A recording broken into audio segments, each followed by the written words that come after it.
peuvent différer de personne en personne, mais il y en aura obligatoirement. L'énergie qui se mélange agit sur le corps qui n'est pas habitué à en encaisser autant. Je sais que pour moi ça se caractérise par des fous rires incontrôlables et inexpliqués, une maladresse gênante et parfois une confusion presque dangereuse. Je reviendrai sur ces phénomènes un peu plus loin, mais sachez qu'ils ne sont pas aussi terribles qu'ils en ont l'air. En fait, ça peut paraître négatif, mais c'est tout le contraire. C'est très positif comme état d'esprit. En résumé, si vous avez rencontré quelqu'un que vous croyez être votre âme jumelle, posez-vous les questions suivantes. Est-ce que je souffre d'une rupture récente? Lorsque je vois cette personne, est-ce que je la désire au point de tout sacrifier pour elle? Est-ce que notre histoire est romantique? Suis-je obsédé par elle au point de faire des choses irrationnelles qui pourraient se traduire par du harcèlement? Est-ce que j'ai un passé amoureux avec cette personne?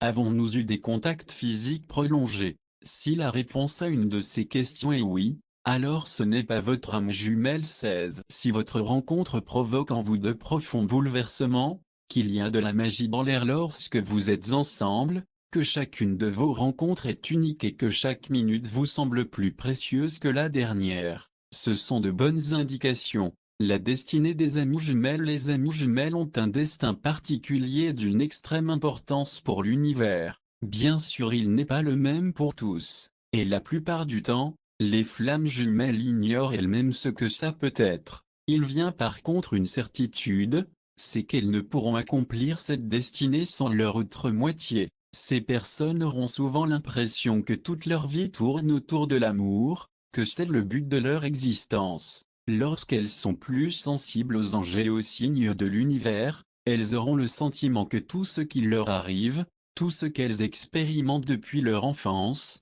est pour les préparer à vivre cet amour, ce qui est bien le cas. La réunion de ces deux êtres est capitale pour les anges, l'échec n'est pas envisageable, et ils mettront tout en œuvre pour que ça se fasse, sans toutefois briser leur règle première qui est le libre arbitre. Ils ne peuvent forcer personne, seulement les guider, et parfois, il peut arriver que pour une raison ou une autre, l'une des flammes jumelles choisisse de ne pas poursuivre la relation. Malgré tout, les anges n'abandonneront pas, ils s'efforceront de les réunir même si tout espoir semble perdu. Il faut comprendre comment ils fonctionnent de l'autre côté pour ne pas mal interpréter ce que je viens de dire. Les anges n'envisagent jamais ou très rarement l'échec. Ils vont toujours s'attendre au mieux. Ils vont garder une confiance absolue que tout ira bien, même si tout va mal. Le contraire irait à l'encontre de l'un de leurs principes fondamentaux qui est de toujours rester positif,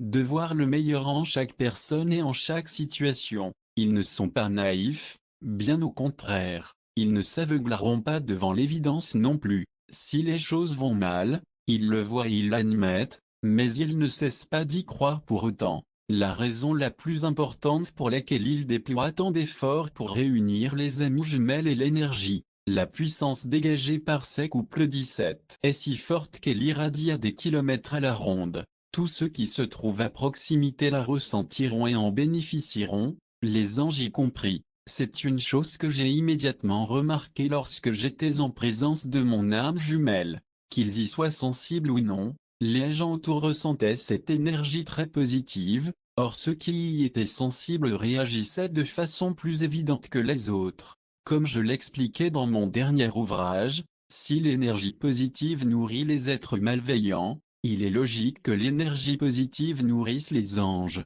Attention, ils n'aspirent pas l'énergie pour la faire disparaître, ils n'ont pas besoin de la prendre. Seulement à son contact, ça leur donne plus de force, autant qu'à n'importe quel être humain. Donc, suivant ce raisonnement, ça fait avancer la cause divine qui est d'apporter la paix sur la terre. Dans certains cas, les couples sont déjà des êtres portant une puissante lumière en eux, les anges terrestres par exemple. Ces couples seront encore plus importants pour l'univers. Lorsque mon ange m'a parlé de tout cela, il a, entre autres, utilisé une chanson pour me faire notre importance de l'autre côté. Certaines paroles décrivent à la perfection le phénomène. C'est comme un coffre au trésor secret qui brille depuis les profondeurs. Nous sommes le trésor qu'il cache. Comme un soleil qui